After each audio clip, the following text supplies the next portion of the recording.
그런데 이 달라스 윌라드 목사님께서 지난 5월 8일 날 한마디 유언을 남기고 이 세상을 떠나셨습니다. 그분이 이 세상을 떠나면서 한마디 남긴 말은 고맙다라는 말이었습니다.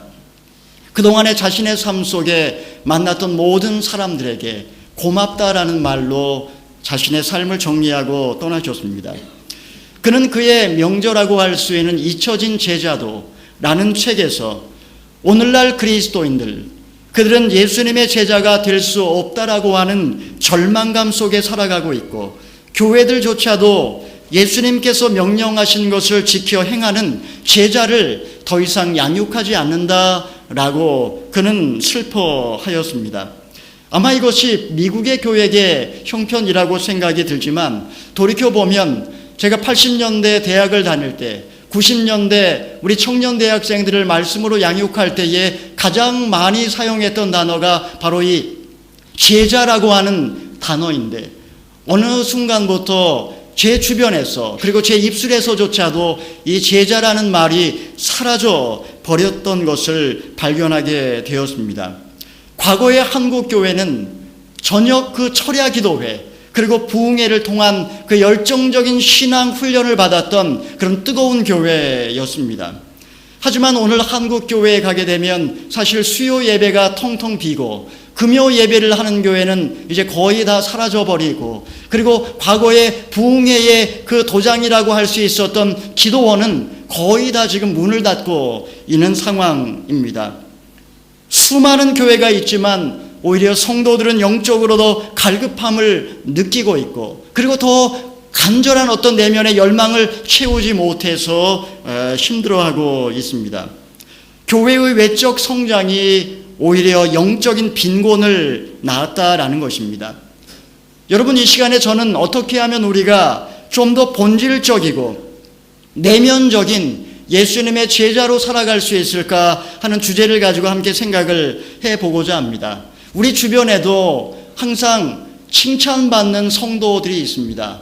항상 그분을 보면 마음이 따뜻하고 믿음직스럽고 또 마음에 이렇게 굉장히 감사한 그런 성도들을 아마 여러분들도 알고 계실 것입니다. 저는 그런 분들을 생각을 하면 몇 가지 그분들의 특징이 그들의 삶 속에 나타나는 것을 발견을 하게 됩니다. 아마 이것이 우리가 영적으로 성숙해져 가면서 나타나는 어떤 특징이라고 할 수 있을 것 같습니다. 이 시간에는 5가지 그들이 갖고 있는 어떤 특별한 특징들, 이런 것을 중심으로 좀 말씀을 함께 생각을 해보려고 합니다. 우리 4절의 말씀을 먼저 함께 읽어보도록 하겠습니다. 4절입니다. 네, 같이 읽겠습니다. 시작. 우리는 이 장막에 살면서 무거운 짐을 지고 탄식하고 있습니다.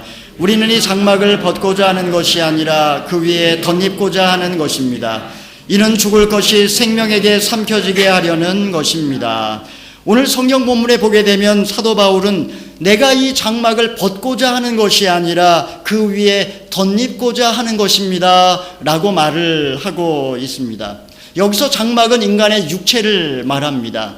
일반적으로 사람들은 부활하게 되면 죽었던 사람이 다시 환생하거나 아니면은 죽은 영혼의 그 영혼이 천국에 머물렀다가 마지막 날에 부활하는 사건을 보통 이야기를 하는 경향이 있습니다. 하지만 기독교에서 정말 말하는 부활 신앙이라고 하는 것은 이 장막을 벗고 천국에 갔다가 마지막 날 부활하는 것이 아니라 사실은 날마다 우리의 삶 속에 이 장막 위에 새로운 하나님의 능력이 덧입혀지기를 갈망하는 것, 이렇게 덧입혀지는 삶, 덧입는 삶이야말로 부활신앙이라고 사도 바울은 우리에게 가르쳐주고 있습니다. 그러니까 한마디로 말하면 기독교 신앙의 핵심이라는 것이 이 부활인데, 이 부활이 오늘날 우리의 삶 속에 구체적으로 현실로 나타나는 부활신앙, 바로 그것이 덧입는 삶이라고 한마디로 요약을 할 수 있습니다. 보통 이제 영성에서는 덧입혀지는 삶, 이것을 변형, 트랜스포메이션이라고 이야기를 합니다. 사도 바울은 이것을 죽을 것이 생명에게 삼키워진다라고 말을 했습니다. 우리의 죽을 몸이지만 생명의 것이 우리를 덧입음으로써 우리가 새로운 존재로 변화되어져 간다라는 것이고, 이전과는 다른 삶의 방식으로 세상을 살아가는 새로운 피조물이 되는 것이라고 말을 할 수 있습니다. 물론 우리는 마지막 날 나팔 소리와 함께 전혀 다른 새로운 존재로 완성되어질 것입니다. 하나님께서 만물을 새롭게 하시는 바로 그날, 이 세상의 모든 역사가 끝나는 바로 그 순간에 하나님은 처음 계획한 대로 우리의 삶을, 그리고 이 세상의 역사를, 온 우주를 새롭게 하실 것입니다. 그러나 우리가 오늘날 세상을 살아가는 우리들은 어떤 자세로 이 세상을 살아가야 할까요? 우리 5절의 말씀을 읽어보겠습니다. 시작. 우리를 위해 이것을 이루어 주시고 우리에게 성령이라는 보증을 주신 분은 하나님이십니다. 오늘 본문에 보니까 성령이라고 하는 보증을 주셨다라고 사도 바울은 이야기를 하고 있습니다. 이 보증이라는 것은 완성된 약속입니다. 이 보증은 반드시 지켜야 되는 것입니다. 사실 이것은 보통 성령으로 인쳤다, 또는 성령이 내 안에 내주하신다라는 표현으로 바꾸어 설명을 할 수도 있습니다.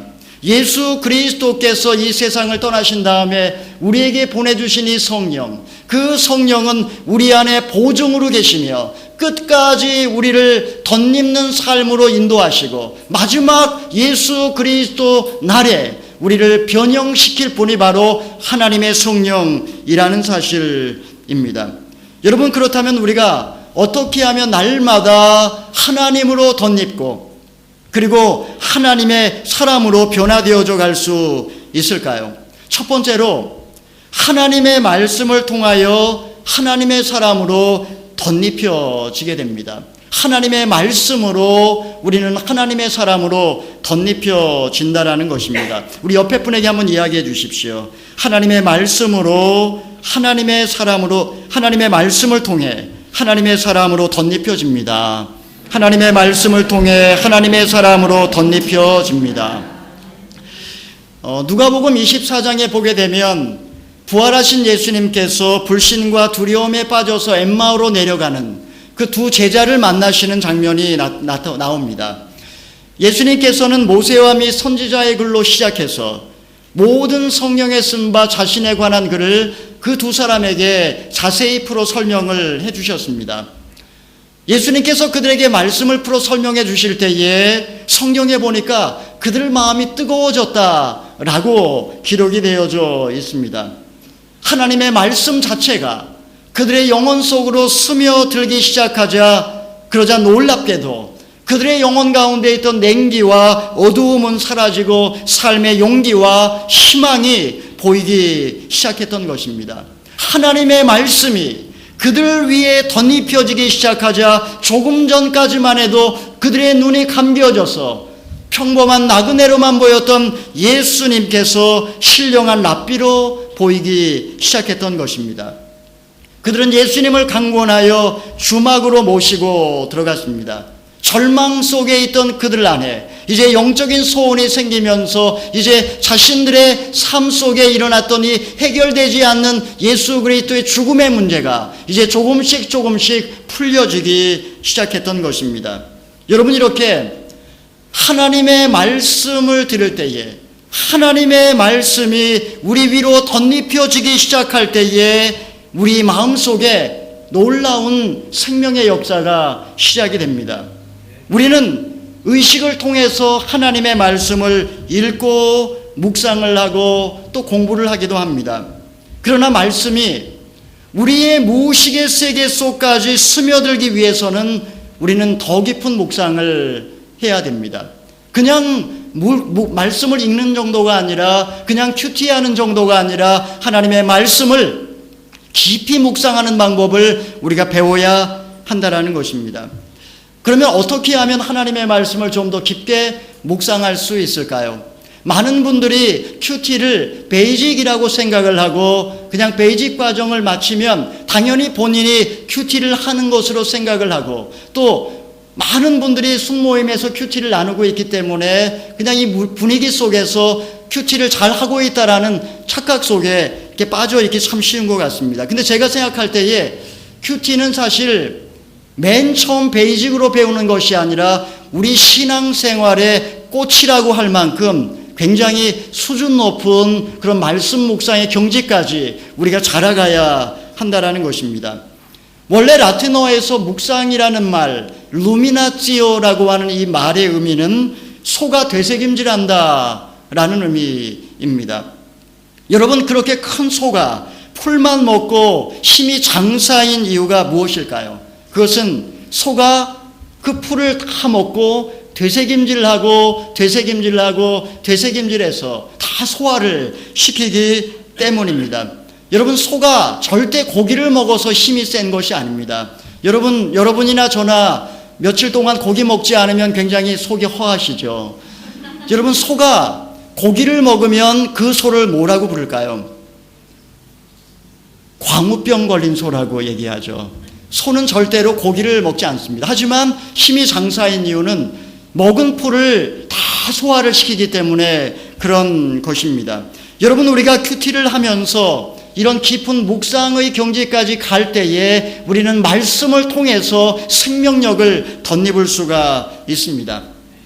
원래 큐티라고 하는 이 단어는 원래 1882년에 캠브리지 대학교의 도슨과 도르톤이라고 하는 두 사람이 처음으로 이 큐티라는 말을 사용을 했습니다. 하지만 사실 이 말씀 전통의 묵상은 아주 오랜 세월 그 역사를 거쳐서 만들어진 것입니다. 독일의 경건주의를 거쳐서 그리고 중세의 스토원으로까지 유래할 수 있습니다. 물론 구약시대나 신약시대에도 큐티가 있긴 있었지만 그러나 이것이 좀 더 체계화되고 오늘날 우리가 배우는 이 큐티의 원형은 사실은 AD 6세기에 베네딕토 수도회에서 시작이 되었고 이것이 AD 9세기에 귀고라고 하는 사람에 의해서 하나의 폼이 만들어지게 된 것을 경건주의자들이 이것을 채용해서 오늘날 우리에게까지 내려온 거라고 할 수 있습니다. 여러분, 그러면 베네딕토 수도회에서 어떻게 이 사람들은 큐티를 했을까요? 새벽이 되면 목소리가 낭낭한 수도사가 나와서 말씀을 읽습니다. 오늘 우리가 묵상하고 있는 큐티 본문처럼 아주 짧은 본문을 반복해서 읽고 또 읽고 또 읽습니다. 이것을 렉시오라고 이야기를 합니다. 그러면 다른 수도사들은 가만히 앉아서 하나님의 임재 속에 오늘 지금 나에게 하나님이 뭐라고 말씀하시는지를 귀 기울여 듣습니다. 그리고 하나님이 내게 주신 한 말씀이 있으면 그 말씀을 갖고 자기 독방으로 들어가 묵상하기 시작합니다. 이것을 메디타티오라고 이야기를 합니다. 하나님과 묵상, 말씀을 묵상하고 왜 하나님이 이 말씀을 주셨는지 곰곰이 상고하면서 그리고 묵상을 합니다. 그리고 이렇게 충분히 묵상하게 되면 어느 순간에 하나님께 반응하고 싶은 소원이 생기고 그리고 그것을 가지고 주님께 질문을 하면서 주님과 대화를 하기 시작합니다. 이것을 오라치오라고 이야기를 합니다.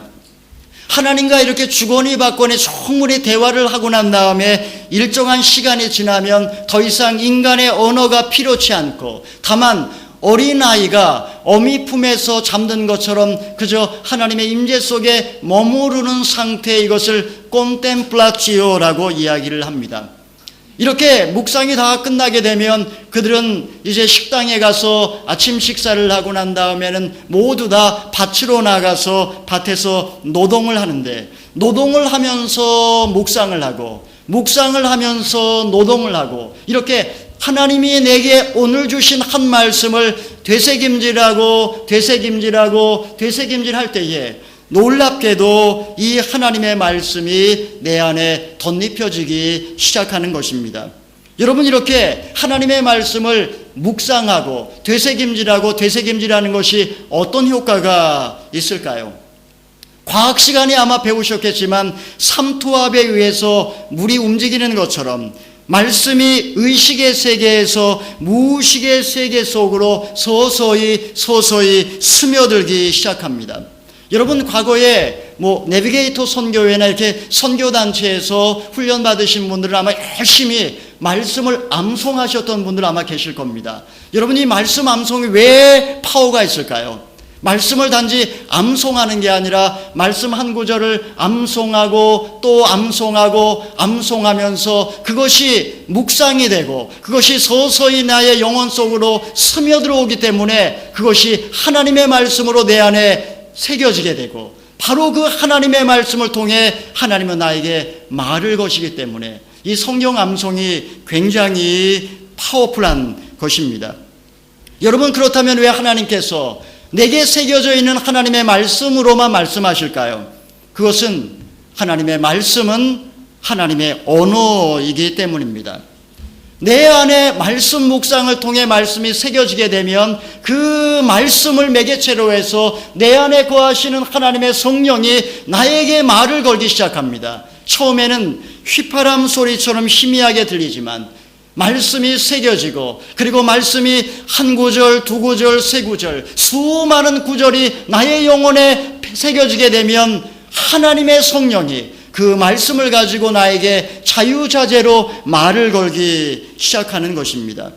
만약에 내 안에 말씀이 없다면, 내가 평소에 큐티를 하지 못한다면, 아니 하나님의 말씀을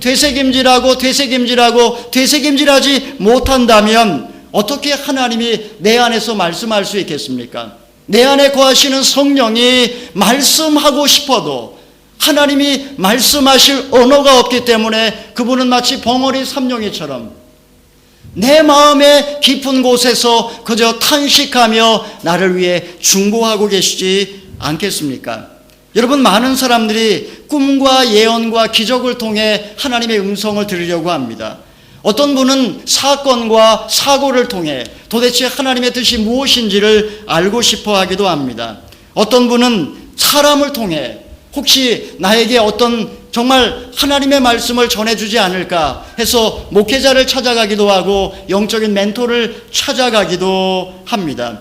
여러분, 그러나 나 자신이 하나님의 말씀으로 채워져 있지 않고 나 자신이 하나님의 말씀을 되새김질해서 그것이 내 안에 새겨져 있지 않다면 모든 것은 사실은 잘못 하나님의 음성 들을 확률이 높습니다. 하나님의 말씀으로 덧입혀지는 삶, 여러분, 이것이 얼마나 소중하고 중요한지 모릅니다.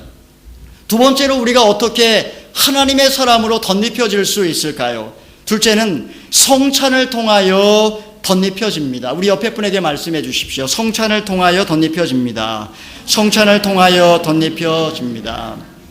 조금 전에 누가복음 24장 말씀을 드렸습니다. 이제 예수님을 모시고 주막으로 들어갔던 제자들, 그런데 예수님께서는 놀랍게 그 제자들을 위하여 떡과 잔을 나누기 시작하셨습니다. 성찬을 하신 것입니다. 여러분, 놀랍게도 예수님께서 그들을 위하여 성찬을 베푸시자 바로 그 순간에 그들의 눈이 떠졌다라고 성경은 이야기를 하고, 예수님이 신 줄 알아보더라. 바로 그 순간에 예수님은 저희에게 보이지 아니하더라. 여러분, 그들은 너무나 놀랬기 때문에 그들이 오랫동안 함께했던 예수님, 그들이 죽은 줄로만 알았던 예수님이 부활하신 그 예수님을 직접 목도하고 그들은 감격과 감사함으로 예루살렘으로 돌아가 부활의 증인이 되었습니다. 여러분, 이 성찬이 왜 중요할까요? 성찬이 그들 가운데 주어지자 그들의 눈이 떠졌고 예수님을 알아보았던 것입니다. 여러분, 이렇게 저희가 멀쩡히 눈을 뜨고 있지만 여러분, 우리의 눈은 영적으로 얼마나 감겨 있는지 모릅니다. 오늘날 하나님은 성찬 가운데 임하십니다. 종교개혁자들은 당시 미사의 폐해가 너무나 심각했기 때문에 개혁교회는 1년에 2번만, 크리스마스와 부활절 2번만 성찬을 하도록 정했습니다.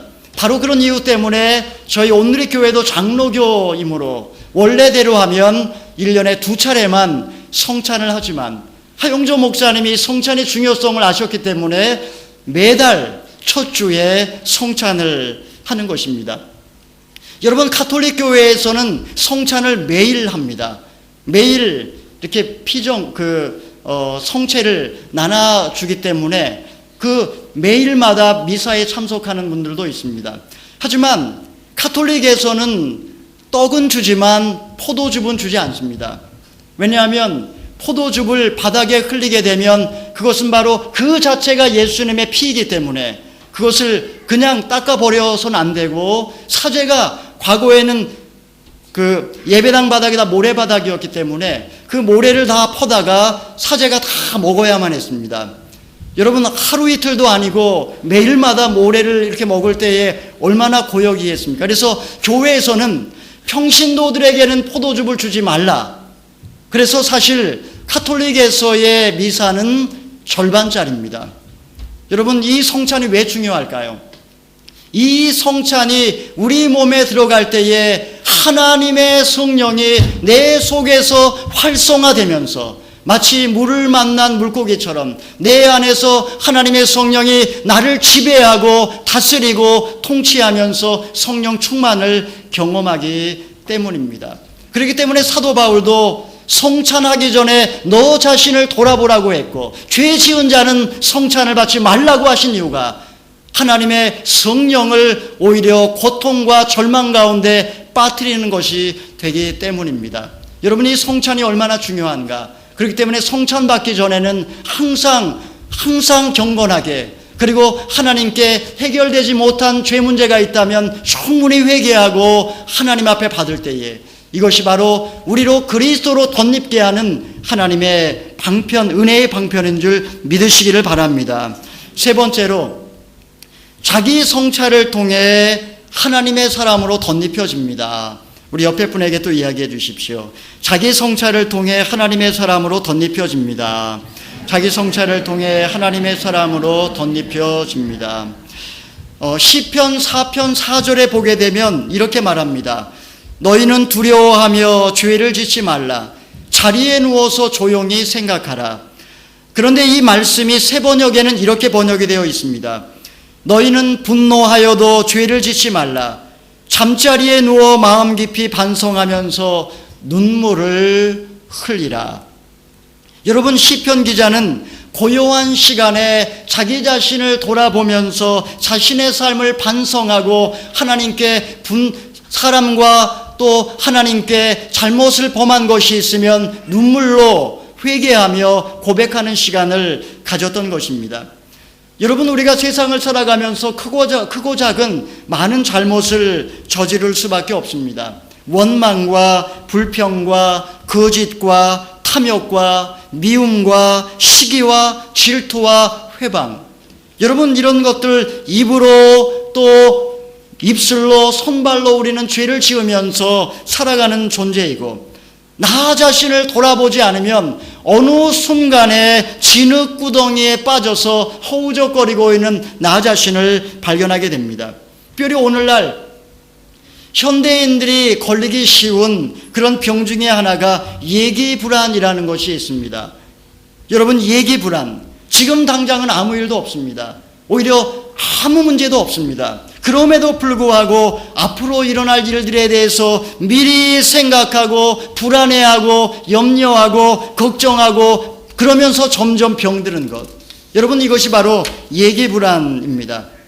바람이 대숲에 불면 대숲은 소리를 내지만 그러나 바람이 지나가면 대숲은 더 이상 소리를 남기지 않습니다. 자연은 어떤 고통이 찾아오면 그것에 대해서 반응하지만 그것이 지나가면 그냥 다 잊어버립니다. 하지만 인간만은 바람이 불기 전에 난리법석을 피우고 바람이 지나가면 다른 사람을 탓하고 자기를 탓하면서 그렇게 절망하고 주저앉아 있는 존재입니다. 아직 다가오지 않은 미래를 생각하면서 망할 것 같고 죽을 것 같고 질에 겁먹고 불안에 빠지고 두려움에 사로잡히는 존재가 바로 인간이라는 말입니다. 여러분, 신앙인이라고 예외일까요? 교회에 다니면서도 계속 마음이 불안합니다. 특별 새벽 기도를 하면서도 근심과 걱정을 끌어안고 있습니다. 그러니까 집에 가서 짜증을 내고 싸우고 소리를 지릅니다. 내면은 고독과 소외감과 인생의 허물을 느끼는 이유가 무엇일까요? 여러분, 인간이 살아있는 한 이런 걱정과 근심은 끊이지 않을 것입니다. 그럼에도 불구하고 이 걱정과 근심이 우리의 목을 조르고 우리를 서서히 병들게 하는 이유가 무엇일까요?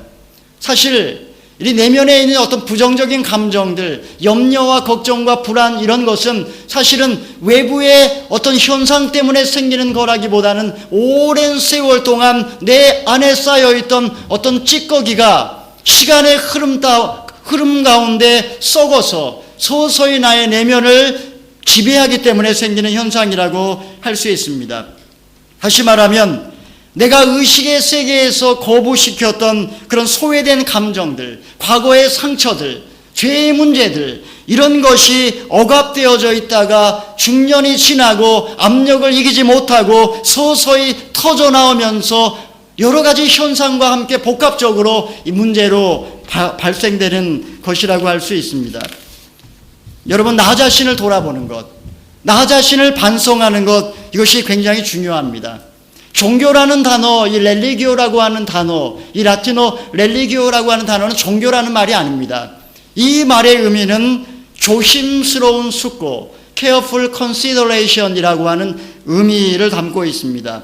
한마디로 말하면 종교라는 것은, 종교의 핵심은 어떤 문제를 해결하기 위해서 신에게 매달리고 신에게 어떤 것을 요구를 하고 그리고 그것을 응답받는 그런 것이 아니라 좀 더 본질적으로 종교라는 것은 내 마음을 살피는 것이 전제되어야 한다라는 것입니다. 그렇기 때문에 한 성현이 이렇게 말했습니다. 멈추시오. 바쁜 삶 속에 분주하게 살아가는 것을 멈추라고 말했고, 안을 들여다보시오. 내 내면을 성찰하라고 이야기를 했고, 그리고 들어보시오.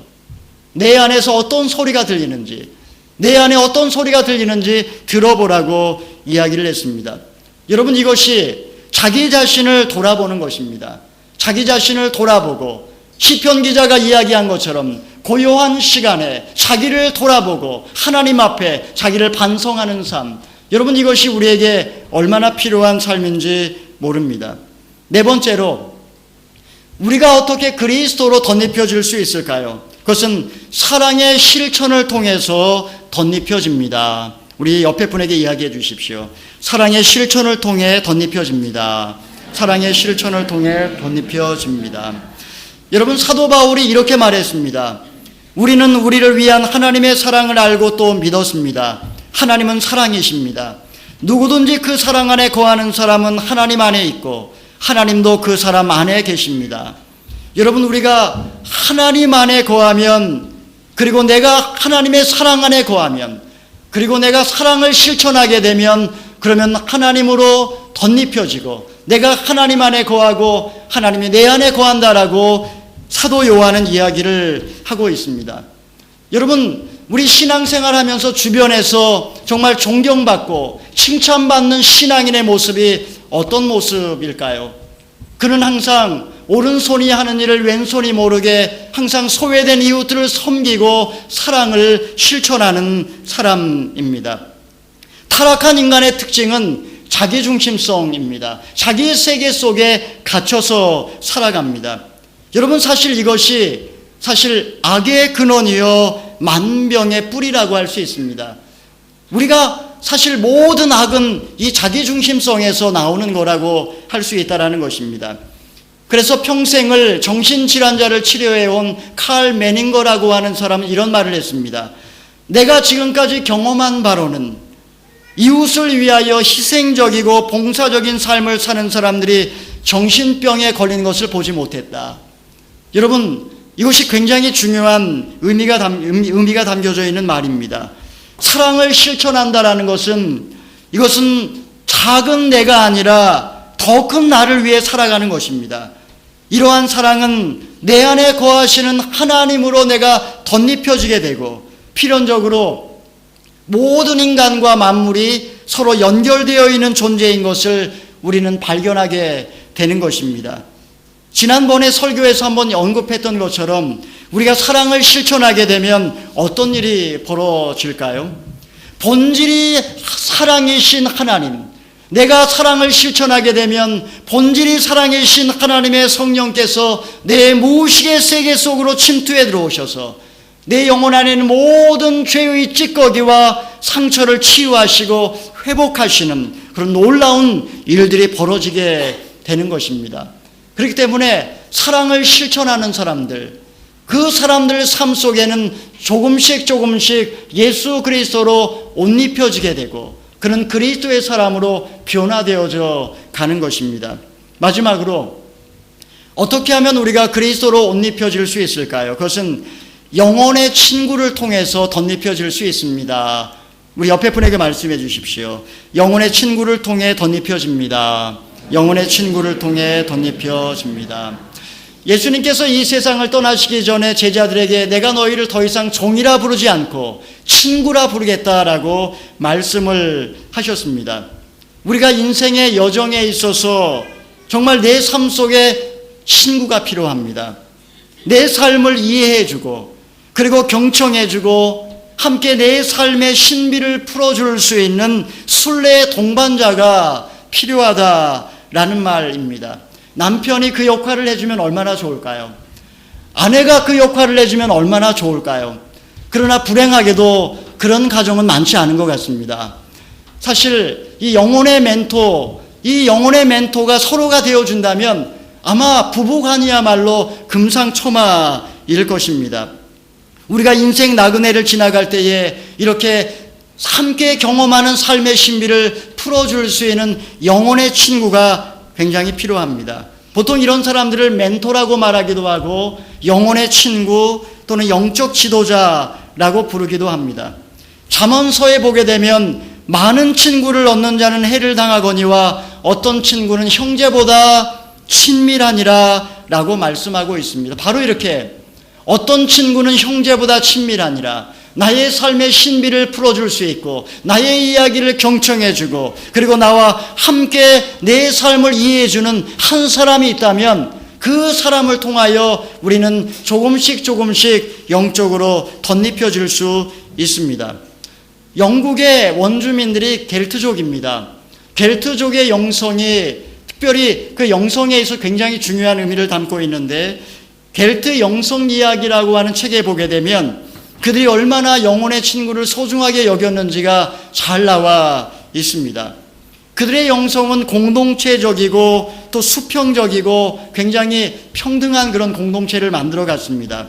남자와 여자, 로마 카톨릭에서는 여전히 남녀 차별이 심했지만 이 겔트족은 아주 옛날부터 남녀 평등을 이야기를 했고 여성 차별을 거의 하지 않았습니다.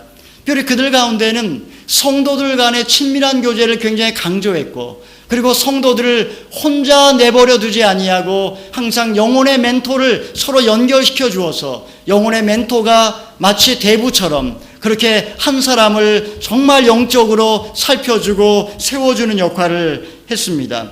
나만이 존재하는 것이 아니라 공동체가 함께 살아갈 수 있도록 그렇게 멘토가 영적인 지도를 해 주었던 것입니다. 이렇게 겔트 영성에서는 내가 하나님을 향해 순례의 길을 걸어갈 때에 반드시 동반자가 필요한데 그를 아남카라 또는 아남차라라고 말을 했습니다. 영어로는 소울메이트라고 이야기를 하는 바로 이 사람이 바로 영혼의 친구입니다. 겔트족 가운데 성 브리치라고 하는 성녀가 있습니다. 그 사람이 이렇게 말했습니다. 영혼의 친구가 없는 사람은 목이 잘린 몸뚱이와 같다. 살았으나 죽은 자와 같은, 사실 이렇게 영적으로 누군가가 나의 삶을 이해해주고 내 삶 속에서 만나는 이 어려움을 해석해주는 한 사람만 있어도 그는 살아날 수 있습니다. 저도 여기 지금 뉴질랜드에 와 있지만 목회자이기 때문에 누구와도 제 내면의 그런 어떤 내밀한 이야기를 나누기가 사실 쉽지가 않습니다. 그런데 한국에서 저를 영적으로 도와주셨던 목사님께서 한 달에 한 번 스카이프를 통해서 저와 만나고 계십니다. 그분이 저의 이야기를 다 들으시고 그리고 저에게 영적으로 코칭을 해주고 계십니다. 그렇게 그분과 한 시간 만나는 시간이 저에게는 생명줄처럼 너무나 소중하고 얼마나 감사한 시간인지 모릅니다.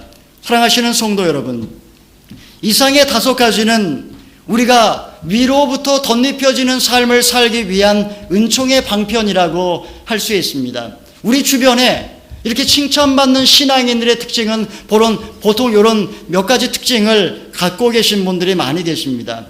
달라스 윌라드 목사님은 오늘날 제자가 되려고 하는 사람도 없고 제자를 키우는 교회도 없다라고 탄식을 했지만, 그러나 오늘날에도 여전히 예수님의 제자로 살아가는 사람들은 많이 있고 예수의 제자를 키우는 교회 역시 적지 않습니다. 여러분은 어떻습니까?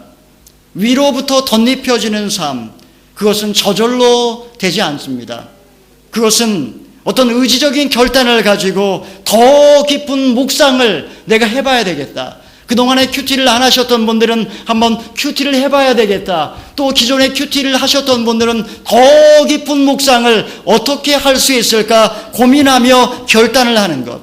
그래서 큐티를 통해 하나님의 세미한 음성을 듣고 내 안에 말씀이 새겨져서 하나님과 깊은 친밀한 교제를 나누고 성찬을 갈망하고 성찬을 통해 내면에 하나님의 성령이 활성화되고 자기를 돌아보며 자기 자신을 진실되게 반성하고 사랑의 실천을 통하여 주님의 마음을 품고, 그리고 영혼의 친구를 통해서 함께 순례의 길을 걸어갈 때에 우리는 위로부터 그리스도의 사람으로 덧입혀질 수 있음을 믿으시기를 바랍니다.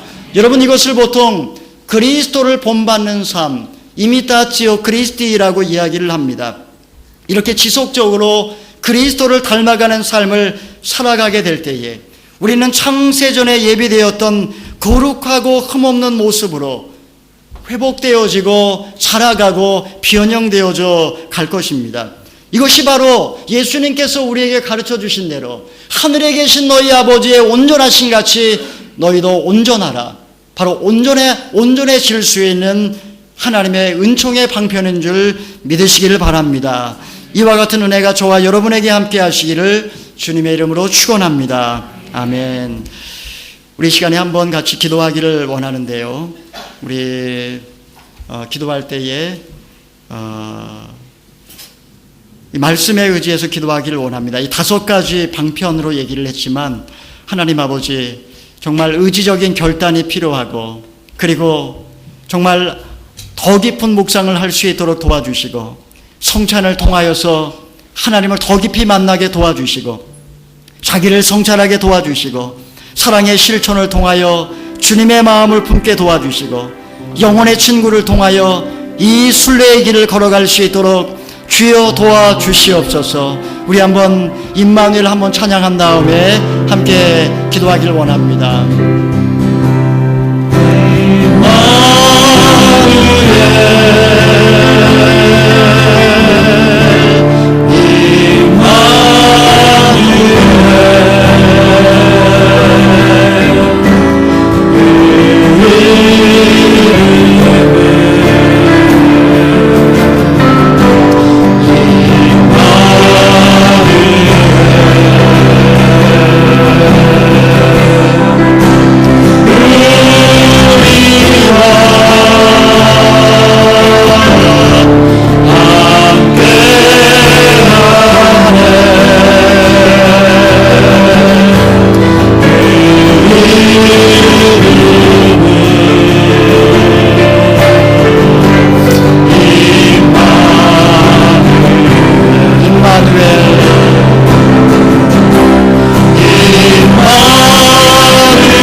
것이 무엇인지 그것을 생각하며 주님 나에게 그것을 달라고 하나님 그것으로 나를 옷 입혀 주시옵소서. 우리 한번 통성으로 기도하겠습니다. 자비로우신 하나님 아버지, 이 시간에 위로부터 덧입는 삶을 가르쳐 주신 것을 감사합니다. 하나님 아버지여, 더 깊은 묵상을 배우게 하여 주시옵소서. 하나님의 음성에 귀를 기울이게 하여 주시옵소서. 성찬을 통하여 우리의 내면이 활성화되게 도와주시옵소서. 주여, 날마다 나 자신을 돌아보는 삶을 살아갈 수 있도록 하나님 아버지여 도와주시옵소서. 사랑의 실천을 통하여 주님의 마음을 품게 하여 주시옵소서. 영혼의 친구를 통하여 함께 신앙의 신비를 풀어가게 하여 주시옵소서. 날마다 그리스도의 사람으로 풀어갈 수 있도록 하나님 아버지 우리의 삶을 새롭게 하여 주시옵소서. 이 안에 살아계신 하나님, 하나님의 성령으로 우리의 영혼을 새롭게 하여 주시고 예수 그리스도로 옷 입을 수 있도록 하나님 아버지여 도와주시옵소서. 역사하여 주시옵소서. 하나님 아버지여, 말씀하신 대로 날마다 성령으로 보증하여 주셔서 생명의 길로 인도하여 주시옵시기를 간절하게 기도하옵니다. 살아계신 하나님 아버지, 날마다 그리스도로 옷 입을 수 있도록 저희를 변화시켜 주시옵소서. 하나님 아버지, 말씀으로 묵상하게 주여 도와주시옵시고 더 깊은 묵상을 통하여 하나님의 말씀이 우리의 영혼 가운데 새겨질 수 있도록 주여 도와주시옵소서. 하나님 아버지, 영혼의 친구를 허락하여 주시옵소서. 무엇보다도 하나님 앞에 나 자신을 성찰하며 오른손이 하는 일을 왼손이 모르게 나누고 베푸는 삶을 살아갈 수 있도록 주여 도와주시옵시고 날마다 하나님을 갈망하며 두렵고 떨림으로 성찰을 받아 우리의 영혼이 날마다 하나님의 성령으로 충만할 수 있도록 주여 도와주시옵소서. 임마누엘의 하나님, 우리와 함께 하신 그 하나님으로 충만한 삶 살 수 있도록 주여 저희를 도와주시옵소서. 특별 새벽 기도 기간 동안에 연말을 맞이하고 그리고 새해를 맞이하면서 하나님의 말씀에 우리의 영혼에 충만할 수 있도록 주여 도와주시옵소서. 역사하여 주시옵소서.